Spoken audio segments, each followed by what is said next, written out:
Senior পাচ্ছিলাম না বলে ঢাকা শহরের একদম উত্তরা থেকে শুরু করে হেঁটে হেঁটে পুরান ঢাকা পর্যন্ত যত লয়ারের চেম্বার আছে, অনেক লয়ারের চেম্বারে তাদেরকে চিনতাম, সেখানে গিয়ে অ্যাপ্রোচ করেছি, স্যার আমি তো নতুন জুনিয়র, আমার একটু রাখবেন জুনিয়র হিসেবে।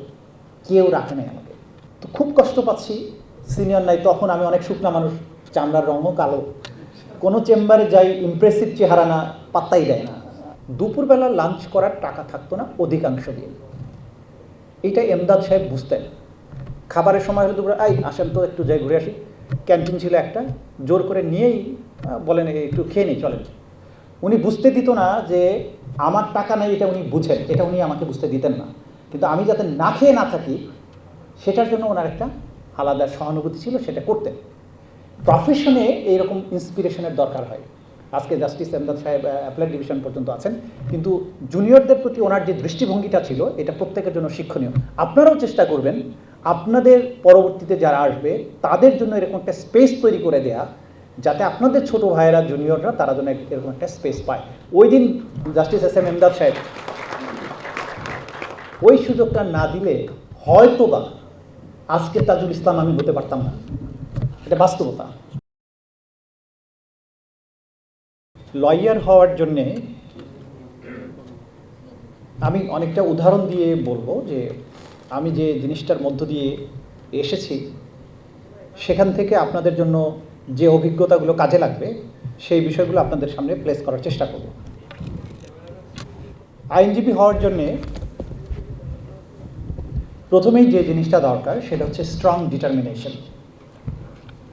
কারণ অনেকেই, কেউ বাই ডিফল্ট লয়ার হয়েছেন, কেউ নানান কারণে আর কোথাও চান্স পান নাই, ল ডিপার্টমেন্টে চান্স পেয়েছেন, কিছুই পড়তে পারেন নাই, ল কলেজে পড়েছেন, সেই জন্য হতে হয়েছে, এরকম অনেক ব্যাপার আছে। আমি আমার জীবন থেকে বলি যে আমার স্বপ্ন কখনোই ছিল না যে আমি লয়ার হব।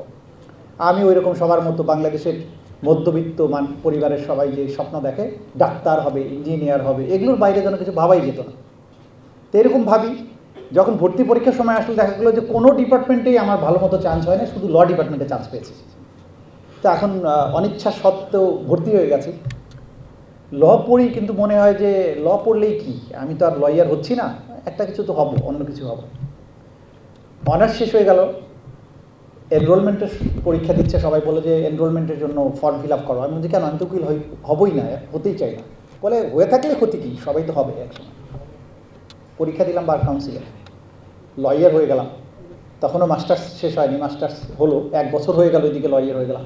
মাস্টার্স শেষ করে ঢাকায় আসলাম, সুপ্রিম কোর্টে আসলাম, ততদিনে দেখা গেলো যে 1 বছর হয়ে গেছে। তো তখন বলছে হাইকোর্ট ডিভিশনের এনরোলমেন্টের জন্য তোমার যে যোগ্যতা সেটা হয়ে গেছে, কারণ হচ্ছে 1 বছরের অভিজ্ঞতা প্লাস হচ্ছে যাদের LLM আছে হ্যাভিং একটা কোয়ালিফাইং মার্কস, তারা 1 বছরের এক্সামশন পায় 2 বছরের জায়গায়। হাইকোর্টে পরীক্ষা দিলাম, হাইকোর্টে এনরোল্ড হয়ে গেলাম 1999 সালের 30শে জানুয়ারি। এখন তো কি করব? তো প্রথমে মেম্বার হওয়ার জন্য ঢাকা বারে গেলাম। ঢাকা বারে গিয়ে যে পরিবেশ দেখলাম, দেখার পরে আমার মনে হলো আমি জীবনে আর ওকালতি করবো না, কারণ এখানকার পরিবেশ দেখার পরে মনে হয়েছে এইটা আমার জায়গা না। কেন? আমি একটা উদাহরণ দিই। আচ্ছা, প্রধান অতিথি বলবেন ওনার অভিজ্ঞতার কথা।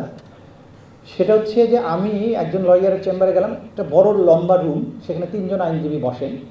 তো বৃষ্টির দিন, তো একটা টেবিলের যে লয়ার, ওনার একটা ক্লায়েন্ট আসছে, সম্ভবত ছিনতাই চুরি এরকমের মামলার আসামি। সেদিন জামিন হয়েছে আগে, সেদিন ছিল তার হাজিরার তারিখ। তো সেদিন জিজ্ঞাসা করলো তুমি কি আজকে আমার ফিস নিয়ে আসছো, হাজিরার টাকা নিয়ে আসছো? বলে না স্যার। তো ওখানে ছাতা ছিল, বৃষ্টির দিনের ছাতা দিয়ে 2টা বাড়ি দিয়ে বলে হারামজাদা টাকা নিস নাই কেন? তো আমি ভাবলাম এই প্রফেশন আমার জন্য না, কারণ এই দৃশ্য আমি নিতে পারছিলাম না।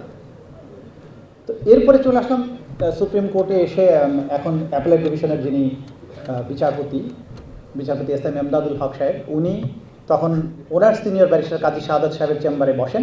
উনি যেহেতু আমার ডিপার্টমেন্টের অগ্রজ, উনি বড় ভাই ডিপার্টমেন্টের, ওনার কাছে আসলাম।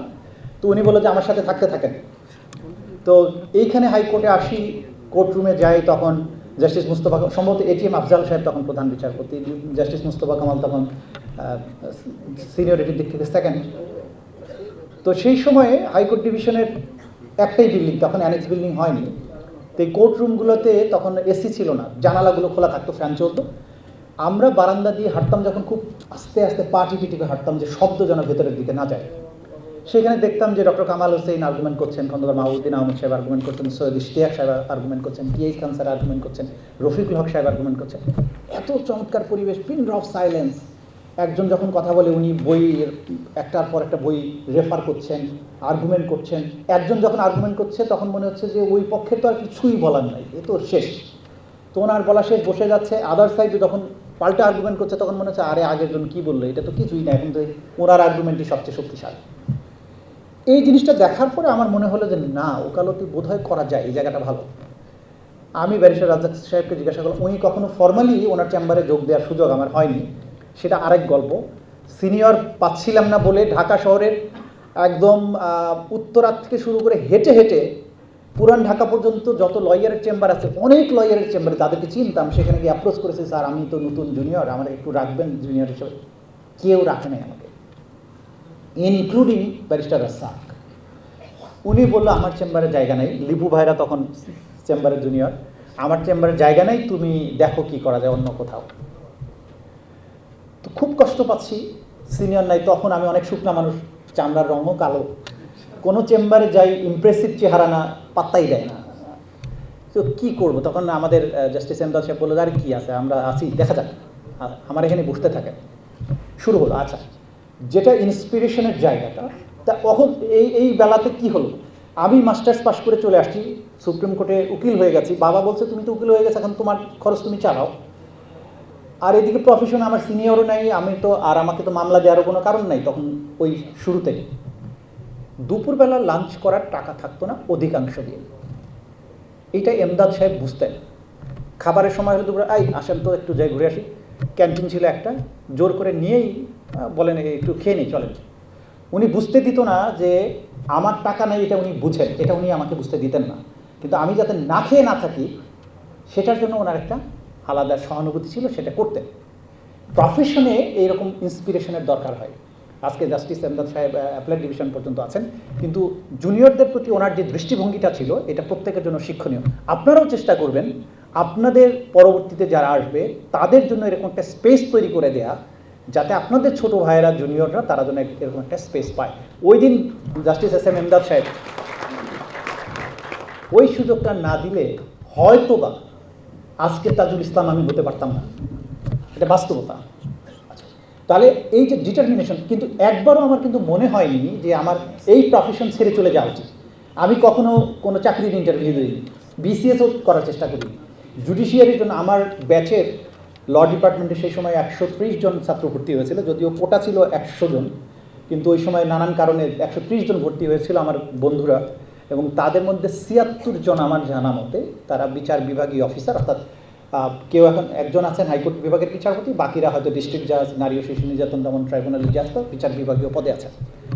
লয়ারের সংখ্যা আমাদের কাছ থেকে খুব কম, বিচারকই বেশি। তো এই যে চাকরির ইন্টারভিউ দিলাম না, বিসিএসে যাওয়ার চেষ্টা করলাম না, আমার কাছে এত হতাশার পরেও মনে হয়েছে যে আমি লয়ার হতে পারবো, কারণ এই জায়গাটা আমি বুঝি আমার ভেতরে। কিন্তু প্রথম জীবনে কিন্তু স্বপ্ন এটা ছিল না। আচ্ছা, তারপরে আমি শুরু করলাম, এবং আচ্ছা আরও কিছু অভিজ্ঞতা আছে। আমার সময় কীরকম স্লিপ দিবা নাকি? কিন্তু আচ্ছা আরও 5 মিনিটে হবে না মনে হয়, এনিওয়ে দেখা যাক। আচ্ছা, তো সিনিয়ররা, সবার সিনিয়র ভাগ্য সমান হয় না। লিপু ভাইরা যে সুযোগটা পেয়েছেন, শিশিররা যে সুযোগ পেয়েছে, এটা আমার ছিল না। কারণ আমার সিনিয়র আমাকে কোনো ফাইলই ধরতে দিত না, ড্রাফটিং তো দূরের কথা, পড়তেও দিত না।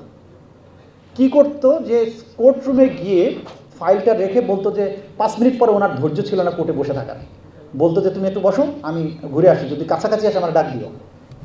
আমি ওই ফাঁকে ফাইলটা খুলে পড়তে শুরু করলাম, এবং আমি ব্রিফটা বুঝতে শুরু করলাম। আমাকে কেউ শেখাচ্ছে না।